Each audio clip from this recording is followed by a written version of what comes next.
Oui, bien-aimé dans le Seigneur, nazo pambola nzambe, na pamboli nzambe na biso po aza bolingo, azwa lokumu vraiment pour na lelo lisusu qu'il a permis qu'on soit encore ensemble, une fois ensemble pour partager sa pensée, pour partager la parole de Dieu.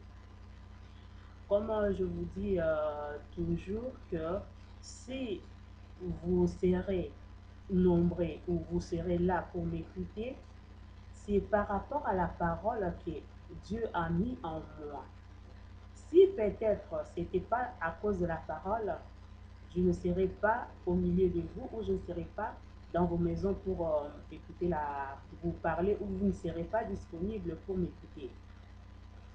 C'est pour cela, vraiment, j'aime bien ces moments, le moment de la parole de Dieu, le moment qu'on fait le partage, le moment que, que je suis l'instrument que Dieu utilise pour que vous puissiez comprendre ou que vous puissiez recevoir quelque chose de sa part. C'est pour cela, sans plus tarder, bien-aimés dans le Seigneur, nous allons prier. Oui, Seigneur Jésus-Christ, Papa, je te dis merci. Merci pour ce matin. Merci pour cette journée qui vient de commencer, Papa. Je laisse entre tes saintes mains, Papa, le moment où nous allons passer ensemble avec tes enfants. Que je puisse être un simple instrument que tu vas utiliser ce matin pour la bénédiction de toute personne qui va écouter ce message. Seigneur de gloire, la Bible me dit qu'au commencement était la parole et la parole s'est fait chair. En ce moment où nous allons partager la parole, Papa, c'est toi en personne qui va sortir en moi. Laisse que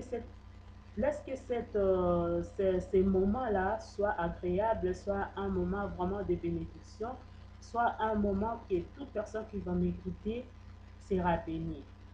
Ta parole vient pour nous délivrer, ta parole vient pour nous bénir et ta parole vient pour nous corriger. Laisse que ça soit ainsi pour toute personne qui va m'écouter. Que ton cher Saint-Esprit, Père éternel, puisse me conduire et puisse me convaincre et puisse, oh Jésus-Christ, m'utiliser comme il veut. Au nom puissant de notre Seigneur Jésus-Christ, j'en suis prié. Merci Seigneur. Amen. Oui, bien-aimé dans le Seigneur, je bénis le Seigneur Jésus-Christ parce qu'il est merveilleux. Je le bénis pour ce moment que nous allons passer ensemble dans sa parole ou dans sa présence. Oui, en ce moment où, journée à l'élo, nous allons partager un verset dans le livre de Matthieu. Le verset, c'est le Matthieu 5, verset 3. La Bible me dit, je lis au nom de notre Seigneur Jésus-Christ, Amen. Heureux le pauvre en esprit, car le royaume des cieux est à eux. Bienvenue dans le Seigneur, ces versets-là, il faut en attendre parler de ça. Surtout en ce moment où notre pays est en train de passer vraiment des moments difficiles. Ces versets-là viennent souvent. Alors, pour cette journée, nous allons partager sur ces versets. Heureux le pauvre en esprit, car le royaume des cieux est à eux. Ces versets-là, quand je les lis, je regardais ma vie et je bénis le Seigneur par rapport à ça. Quand la Bible dit « heureux le pauvre en esprit », la Bible ne parle pas de la pauvreté physique. La Bible ne parle pas de la pauvreté financière. La Bible ne parle pas de la pauvreté de tous les jours. Mais la Bible dit « heureux le pauvre en esprit ». Verset Oyo et c'est ça motema na ngai. Parce que là déjà moi-même, je suis pauvre en esprit. J'étais pauvre en esprit. Je vais vous raconter une histoire. Cette histoire-là, ça va nous amener à bien comprendre ces versets que la Bible dit, heureux le pauvre en esprit. Vous savez, euh, personne n'est né chrétien, mais on devient chrétien. Il y a d'autres personnes, avant le commencement, avant la création, avant qu'ils soient venus dans ce monde, ces gens-là étaient déjà de servantes de Dieu, de serviteurs de Dieu. Mais en sortant du ventre de leur maman, ces gens-là, ils ont vécu une vie normale. Sur 100%, il n'y en a pas beaucoup de personnes qui sont sorties directement serviteurs ou servantes de Dieu. Mais en sortant du ventre de nos parents, de nos mamans, on a vécu comme tout le monde. On était des bébés, on a grandi et on a fait ce qu'on devait faire. Mais arrivant à un moment, comme c'était le temps de Dieu, Jésus-Christ, il vient et il nous retire de là où on était, dans les péchés, dans la boue, dans des choses pas bien. C'est Jésus-là, il vient, il nous retire de là. En nous retirant de là, il peut nous retirer de façon brutale, d'une façon tendre. Jésus il fait ce qu'il veut dans nos vies pour nous récupérer dans le monde là où on était. C'est pour cela, moi, j'aime bien ces Jésus-là. J'aime bien ces dieux pour tout ce qu'il a fait pour moi. Bien-aimé dans le Seigneur, notre thème d'aujourd'hui, c'est la pauvreté spirituelle. Moi, j'aime bien, je le dirai, je le dis et je le dirai toujours. J'aime bien être pauvre spirituellement. Vous savez pourquoi? En étant pauvre, ça te donne le courage d'aller chercher. Quand on est pauvre, on s'est dit, mais il faut faire quelque chose. Il faut faire quelque chose pour Banananga Balia. Si je reste à la maison, je vais rester dans ma pauvreté. Si je reste à la maison, je ne fais rien. Ma vie sera une vie de souffrance, une vie de misère. C'est aussi comme ça dans la vie d'un chrétien, dans la vie des gens qui sont pauvres spirituellement, qui sont pauvres dans la vie de ceux que leur esprit est pauvre. Bien-aimé dans le Seigneur, je vais vous raconter une histoire. Cette histoire que je vous raconte, c'est juste ma vie.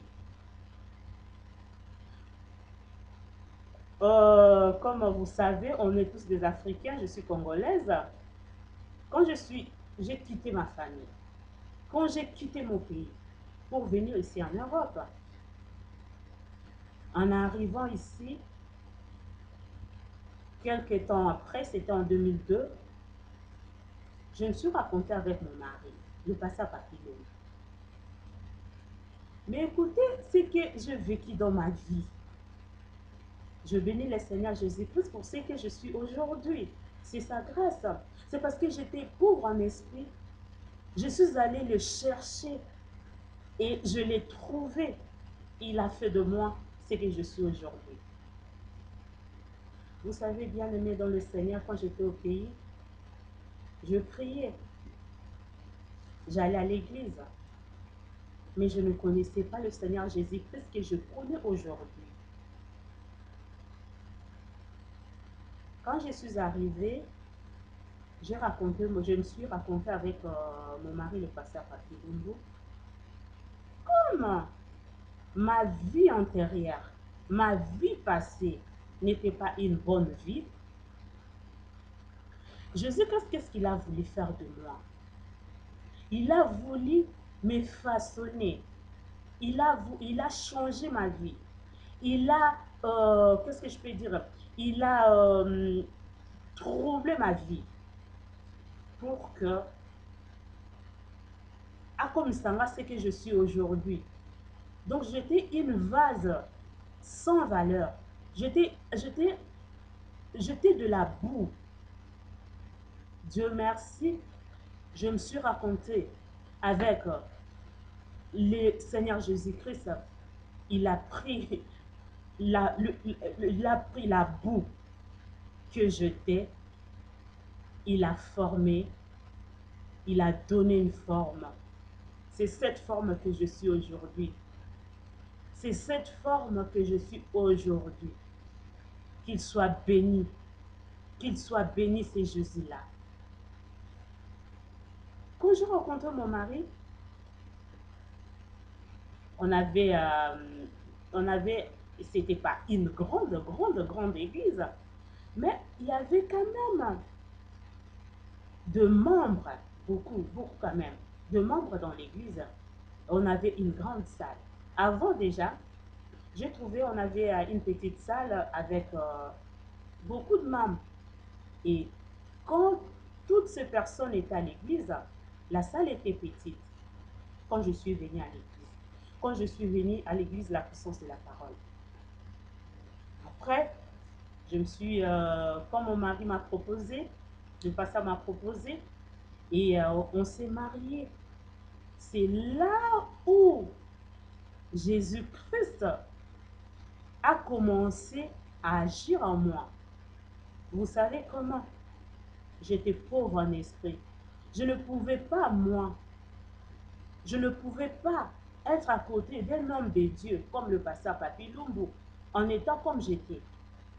Il fallait que la personne de Jésus puisse me transformer, puisse me délivrer, puisse me bénir spirituellement pour que nous marchions, pour qu'on puisse marcher ensemble avec l'homme de Dieu, Papi Lumbu. Alors, bien aimé dans le Seigneur, ce n'était pas facile. Je vous dis, ce n'était pas facile. J'étais là. Ma vie, elle était misérable. Mais tout cela, c'était juste la formation. C'était juste la richesse qu'il me fallait pour que mon esprit pauvre ait de la nourriture à manger. Pour que mon esprit pauvre soit béni. Pour que mon esprit pauvre soit rempli de bénédictions du Seigneur Jésus-Christ. Vous savez, je passais des moments difficiles.